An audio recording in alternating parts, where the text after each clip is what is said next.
Hello students, जो लोग इस साल माध्यमिक का एग्ज़ाम देने जा रहे हैं उनके लिए हमारे चैनल की तरफ से जो आप लोगों का हिस्ट्री का सिलेबस है वो चैप्टर वाइज हमारे चैनल की तरफ से आप लोगों को पूरा कवर कर दिया जा रहा है। हम लोग चैप्टर 2 का पढ़ रहे हैं, शुरू किए हुए हैं। एक चैप्टर 2 का ओवरव्यू का वीडियो बना दिया था चैप्टर 2 के ऊपर कि चैप्टर 2 में हम लोगों को क्या क्या पढ़ना है। उसके बाद अब चैप्टर 2 में जो भी टॉपिक्स हैं उन टॉपिक्स पर, प्रत्येक टॉपिक्स पर, एक एक टॉपिक्स पर हम वीडियो बनाते जा रहे हैं। उस टॉपिक्स को समझा भी दिया जा रहा है, साथ ही साथ उस टॉपिक से माध्यमिक में कैसा लॉन्ग क्वेश्चन आ सकता है या आता है उस क्वेश्चन का आंसर भी हम लोग बताते जा रहे हैं। और जो भी आंसर हम यहाँ बताएंगे आपको, उस आंसर का PDF जो है हमारे वीडियो के डिस्क्रिप्शन में रहेगा, आप उसको वहाँ से डाउनलोड कर लीजिएगा, ठीक है। तो उसी सीरीज़ में चैप्टर 2 का हम लोग पढ़ रहे थे कि भारत में 19वीं शताब्दी में कि राष्ट्रवाद के प्रसार में, ठीक है। अब राष्ट्रवाद क्या होता है वगैरह वगैरह ये सब कुछ मैं पहले बता चुका हूँ। तो राष्ट्रवाद के प्रसार में जो उस समय की पत्र पत्रिकाएं थी और कुछ साहित्य थे, मतलब कुछ ऐसे बुक्स थे जिन्होंने भारत में राष्ट्रवाद के प्रसार में बहुत बड़ी भूमिका निभाई थी।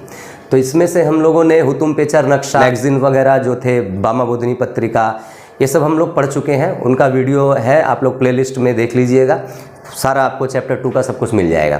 तो आज हम लोग उसी सीरीज में आज एक नया क्वेश्चन पढ़ने जा रहे हैं जो माध्यमिक में इम्पॉर्टेंट हो सकता है। वो है आपका नील दर्पण नाटक, ठीक है। तो नील दर्पण नाटक, पहले मैं इसका आपको परिचय दे दूं, उसके बाद मैं इसका क्वेश्चन बताऊंगा कि क्वेश्चन कैसे आएगा और आंसर इसका क्या होगा और किस तरीके से आंसर को लिखना है। अगर आप चैनल को पहली बार देख रहे हैं तो अगर आपको ज़रूरत है क्लास 10 के हिस्ट्री का पूरा सिलेबस विद क्वेश्चन आंसर, इस MCQ भी आपका हो जाएगा, SAQ भी हो जाएगा और जो 4 मार्क्स और 8 मार्क्स के क्वेश्चन आते हैं वो भी हो जाएंगे, ठीक है। बस केवल आप वीडियोज़ को फॉलो कर लीजिए, आपको सारा क्वेश्चन आंसर सब कुछ मिल जाएगा। तो आप चैनल को सब्सक्राइब करके रखिए और किसी भी तरीके का हेल्प अगर आपको चाहिए हमारी तरफ से, कि बाकी सब्जेक्ट्स में भी, ज्योग्राफी है, हिंदी है, फिजिकल लाइफ वगैरह है, तो हम आपको यहाँ से वो मदद कर देंगे, ठीक है। आप कॉन्टैक्ट नंबर हमारा दिया हुआ, आप उस पर कॉन्टैक्ट कीजिएगा, ठीक है।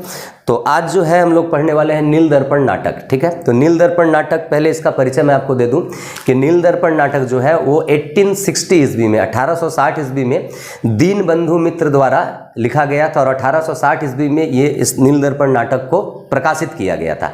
एक्चुअली नील दर्पण नाटक को दीनबंधु मित्र ने एक छद्म नाम से लिखा था, मतलब जिसको कहते हैं प्रॉक्सी नाम, ओरिजिनल नेम से अपने नहीं लिखे थे, उन्होंने एक छद्म नाम से लिखा था इस नाटक को। तो छद्म नाम उन्होंने दिया था कस्यचित् पथिकस्य। इसका मतलब होता है कि किसी एक पथिक का।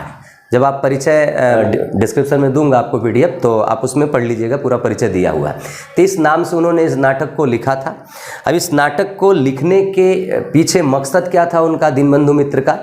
एक्चुअली दीनबंधु मित्र जो थे वो भारत में राष्ट्रवाद के प्रसार में एक भूमिका निभाना चाहते थे, ताकि भारतवासियों में अंग्रेज़ों के खिलाफ एक रोष उत्पन्न हो और भारतवर्ष को अंग्रेज़ों की दास्ता से मुक्ति मिले। तो इसी प्रयास में उन्होंने इस नाटक को लिखा था। तो नाटक को लिखा गया था किस पर केंद्र करके? चूँकि नाटक का नाम क्या है, नील दर्पण।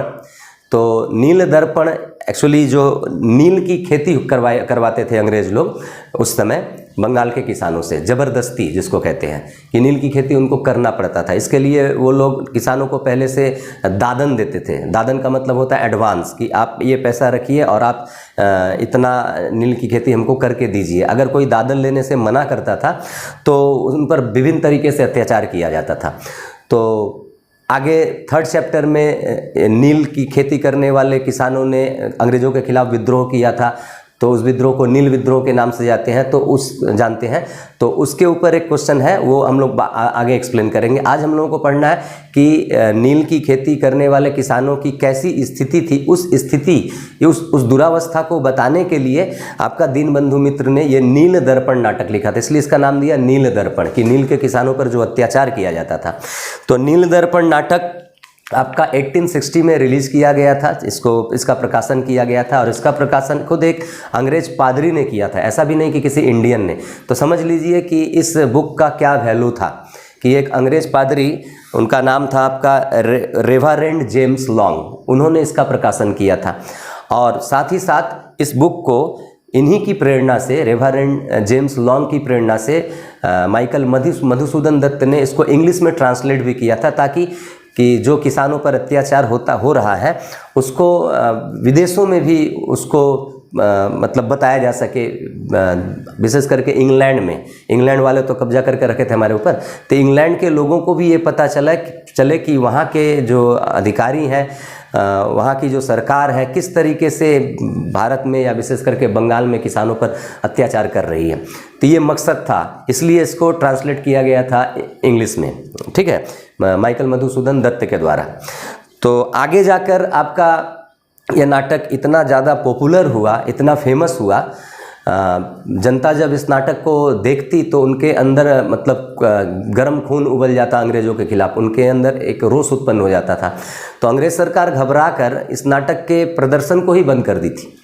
इस नाटक को खेलने से रोक लगा दिया गया था कि इस नाटक को नहीं दिखाया जा सकता। लेकिन जो भी हो, जितने दिनों तक इस नाटक का पहले तो बुक जो निकला, बुक का जो पब्लिकेशन हुआ, उससे तो जनता में एक देशभक्ति की भावना और अंग्रेज़ों के प्रति एक घृणा की भावना जगी ही। साथ ही साथ नाटक के क्षेत्र में जब नाटक प्ले किया जाने लगा तो जितने दिनों तक भी चला उतने दिनों में ही एक लहर फैल गई थी अंग्रेज़ों के खिलाफ, एक विरोध की लहर फैल गई थी, ठीक है। और आगे जाकर ये नाटक को प्ले करने के लिए जो थिएटर होते हैं, जो रंगमंच होते हैं, तो रंगमंच का डेवलपमेंट भी इस नाटक के ज़रिए हुआ, क्योंकि इतना फेमस हुआ ये नाटक कि आगे जाकर बहुत सारे रंगमंच खुले और उन रंगमंचों में विभिन्न तरीके के नाटक प्रदर्शित किए जाने लगे। इस नाटक से गिरीश चंद्र घोष, जिनके बारे में हमने पहले पढ़ा है, आप देख लीजिएगा पहले का वीडियोस, तो वो इतना प्रभावित हुए थे कि उन्होंने खुद कलकत्ता में एक थिएटर ही खोल दिया था, एक रंगमंच खोल दिया था जिसका नाम था नेशनल थिएटर।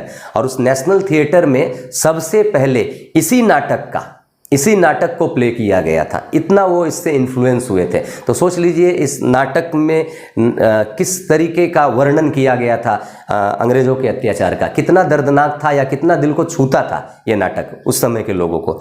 और इस नाटक को विशेष करके एक नदिया जिला जो बंगाल का है, नदिया जिले के एक गुआताली मित्र नाम के एक व्यक्ति थे, उनके परिवार पर जो अत्याचार वगैरह किया गया था, तो उसी को केंद्र करके दीनबंधु मित्र ने इस नाटक को लिखा था, ठीक है।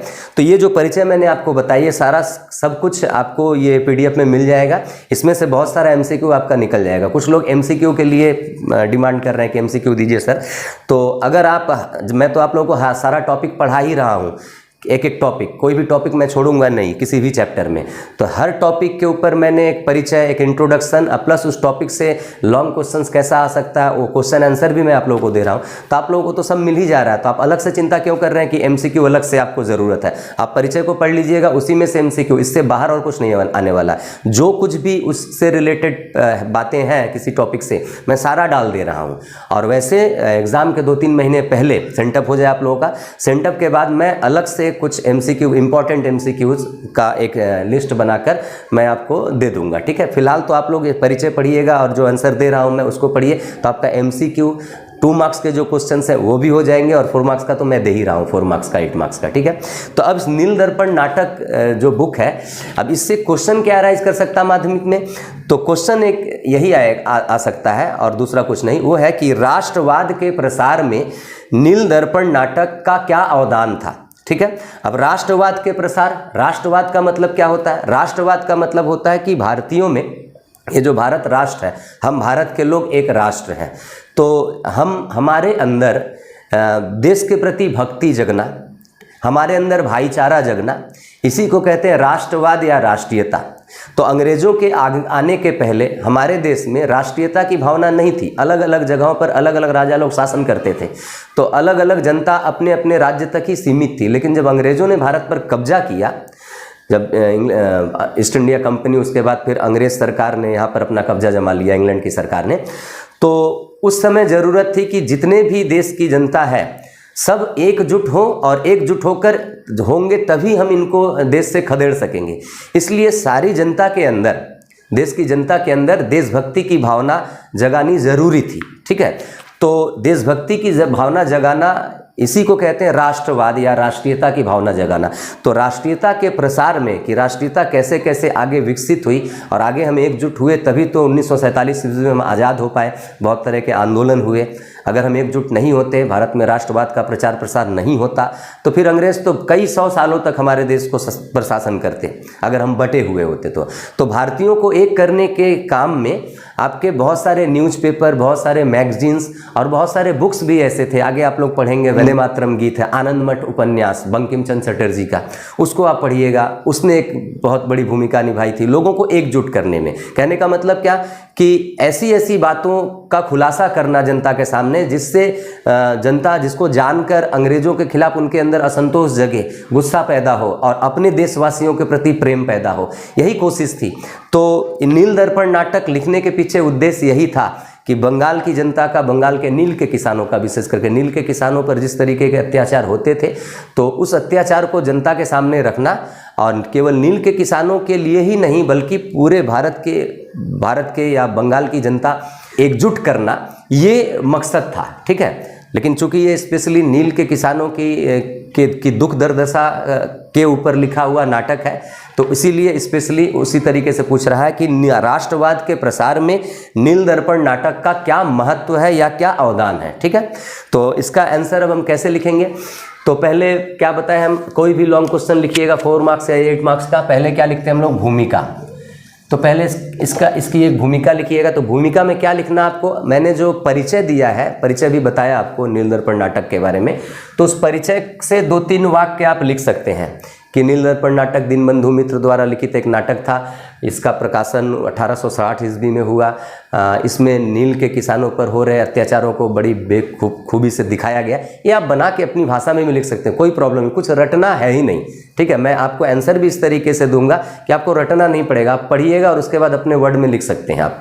तो भूमिका में वो लिख सकते हैं, वो भी लिख सकते हैं परिचय में से निकाल कर, या फिर मैंने यहाँ पर एक भूमिका डाल दिया है, आप पढ़ लीजिएगा। 2 वाक्य की भूमिका है। ठीक है, जैसे बंगला नाट्य साहित्य के इतिहास में एवं भारतीयों में राष्ट्रीयता के प्रसार में दीनबंधु मित्र द्वारा रचित नील दर्पण नाटक का विशेष अवदान है। बस ये हो गया भूमिका, मतलब ये परिचय हो गया कि आप, भूमिका का मतलब या परिचय का मतलब क्या होता है कि जिस क्वेश्चन के आंसर आप लिखने जा रहे हैं, तो क्वेश्चन क्या था? राष्ट्रवाद के प्रसार में नील दर्पण नाटक का अवदान।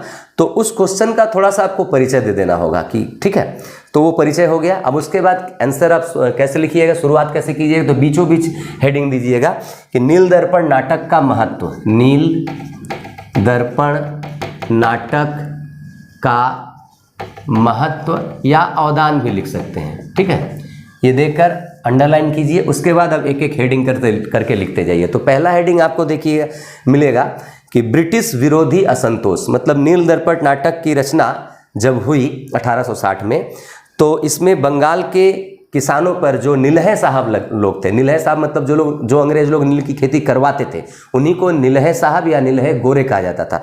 तो वो जिस तरीके से अत्याचार करते थे, उस अत्याचार को इसमें दिखाया गया था, जिसकी वजह से क्या हुआ कि जो जनता किसान खेतों से नहीं जुड़ी हुई थी, शहरी जनता थी, या मान लीजिए जिस जनता को दिख नहीं रहा था उन पर अत्याचार, वो सब लोग भी जान पाए उनके अत्याचारों को।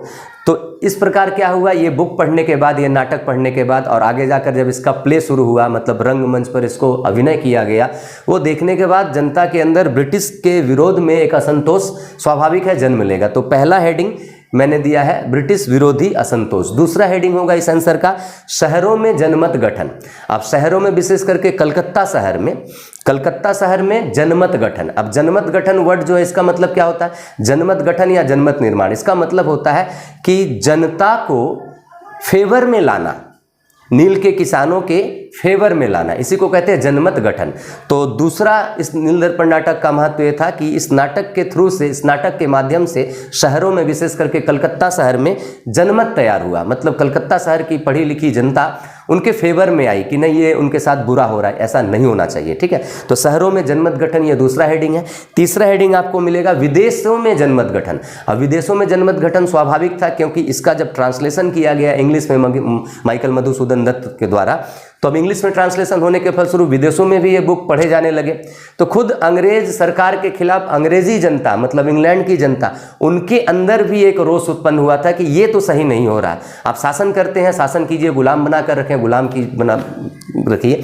लेकिन जब नील दर्पण नाटक को उन्होंने पढ़ा गहराई से, किसानों पर किस टाइप से अत्याचार वो करते थे, आप उस अत्याचार की मतलब कल्पना नहीं कर सकते हैं। तो जब इसको पढ़ा वहाँ की जनता ने, तो वहाँ की जनता भी बंगाल के नील के किसानों के फेवर में बातें करने लगी। तो इस तरीके से इस बुक के द्वारा विदेशों में भी जनमत तैयार हुआ। चौथा है हेडिंग थिएटर का विकास। ठीक है, थिएटर का विकास मतलब जैसे मैंने आपको बताया कि गिरीश चंद्र घोष ने 1872 ईस्वी में इस नाटक से इतने इन्फ्लुएंस हुए थे कि खुद एक थिएटर उन्होंने बना लिया। ठीक है, इसी नाटक को प्ले करवाने के लिए। हालांकि केवल यही नाटक नहीं, आगे और भी नाटक प्ले होंगे, लेकिन इसी नाटक से इन्फ्लुएंस होकर उन्होंने बनाया था। तो थिएटर में जब ये प्ले होने लगा तो और एक भूचाल सा आ गया था। जनता एक पढ़ के और एक देख कर, किसी कहानी को एक पढ़कर रियलाइज करना और एक देखकर रियलाइज करना, दोनों में बहुत फर्क होता है। तो इतना ये फेमस हुआ ये नाटक कि आगे जाकर, हालांकि इसके रंगमंच पर अभिनय पर आगे जाकर गवर्नमेंट ने रोक लगा दी थी, लेकिन थिएटर का एक अवदान बढ़ गया था बंगाल में कि बहुत सारे छोटे छोटे थिएटर मतलब रंगमंचों की स्थापना होने लगी। ठीक है, ताकि आगे जाकर और भी अंग्रेजों के जो और भी विभिन्न अत्याचार हैं या भारतवासियों में राष्ट्रीयता की भावना को बढ़ाया जा सके, इसलिए थिएटर का हेल्प लिया जाए। तो छोटे छोटे थिएटरों की स्थापना होनी शुरू हुई। तो इस नाटक ने थिएटरों की स्थापना का भी एक द्वार खोल दिया था। ठीक है, तो ये 4 हेडिंग 4 मार्क्स का आता है। ये 4 हेडिंग 4 हेडिंग लिखिए। इसमें रटने का देखिए कुछ नहीं है, डेट वगैरह भी कुछ नहीं है, बहुत ही आसान है। आप एक बार रीड कीजिएगा, केवल हेडिंग को आप याद रखिए, तो हेडिंग में आप बनाकर भी लिख सकते हैं। ठीक है, तो ये 4 हेडिंग हुए, आंसर आपका इसमें खत्म हुआ। और आंसर जब खत्म होता है तो जैसे आंसर की शुरुआत करते हैं भूमिका से, और आंसर का खात्मा जब करेंगे 4 मार्क्स का या 8 मार्क्स का, वो होता है मूल्यांकन से। यहाँ लिखते हैं नीचे में मूल्यांकन, इसमें कोई नंबर नहीं होगा, यहाँ भी कोई नंबर नहीं होगा। जो हेडिंग होंगे 1 2 3 4, ये हेडिंग में नंबर होंगे, यहाँ मूल्यांकन दीजिएगा। अब मूल्यांकन का मतलब क्या होता है कि अब आपका क्या अभिमत है इसके बारे में, नील दर्पण नाटक बुक के बारे में। तो 2-4 लाइन खुद से जोड़ दिया जाता है। किस प्रकार हम कह सकते हैं कि नील दर्पण नाटक ने भारत में राष्ट्रवाद के प्रसार में एक अग्रणी भूमिका निभाई थी। आपको अगर कुछ याद ना भी रहे तो भी ये 2 वाक्य जोड़ दीजिए, आपका मूल्यांकन हो गया। और 4 मार्क्स का जो भी क्वेश्चन आता है उसका आंसर 7 से 8 सेंटेंस के अंदर हमको लिखना है माध्यमिक में। तो बहुत बड़ा हम नहीं कर सकते, और 2-2 वाक्य करके आप 4 हेडिंग डाल दिए, 4 दूनी 6, 4 दूनी 8, इस तरीके से आपका 9-10 वाक्स में आंसर आपका कंप्लीट हो जाता है। तो ये आंसर कंप्लीट हुआ। पीडीएफ रहेगा आपका डिस्क्रिप्शन में। अगर आपको प्रॉब्लम हो पीडीएफ मिलने में तो आप मुझे कांटेक्ट कीजिएगा, हम आपको अवेलेबल करवा देंगे। और इसके बाद इसी चैप्टर से जो बाकी से टॉपिक्स हैं उसका एक एक करके हम लोग वीडियो अपलोड करते रहेंगे। तो अगर मतलब वीडियो आपको हेल्प कर रहा है, मेरा वीडियो आपको अच्छा लग रहा है, अगर मैं समझा पा रहा हूँ आप लोगों को, तो वीडियो को लाइक ज़रूर कीजिएगा। लाइक करना आप लोग भूल जाते हैं, तो वीडियो को लाइक कीजिएगा। और आपके क्लास में जितने भी स्टूडेंट्स हैं उनको हिस्ट्री सब्जेक्ट कहीं पढ़ने की ज़रूरत नहीं पड़ेगी, ना ही कोई किताब टच करने की ज़रूरत पड़ेगी। बस केवल आप हमारे चैनल के हिस्ट्री हिस्ट्री सीरीज के सारे वीडियोस देख लीजिए। आपको हिस्ट्री में और कुछ सोचना ही नहीं है। और इतना ये भी ध्यान रखिएगा कि माध्यमिक में हिस्ट्री जो सब्जेक्ट है वो बहुत टफ सब्जेक्ट के रूप में उभर के आता है। हम लोग सारा साल फिजिकल लाइफ मैथ वगैरह करते हैं, हिस्ट्री वगैरह को ध्यान नहीं देते हैं। लेकिन ये हिस्ट्री इतना डेंजर कर दिया अभी कई सालों से, ऐसा क्वेश्चन इसमें से क्रिएट किया जाता है और इतना डीप इसको पढ़ना पड़ रहा है कि हिस्ट्री में रिजल्ट खराब हो जाता है लोगों का। तो अगर आप हमारे वीडियो को फॉलो करते रहिएगा तो मतलब आपको गारंटी मैं देता हूं कि आप हिस्ट्री में भी 90% टच कर सकते हैं।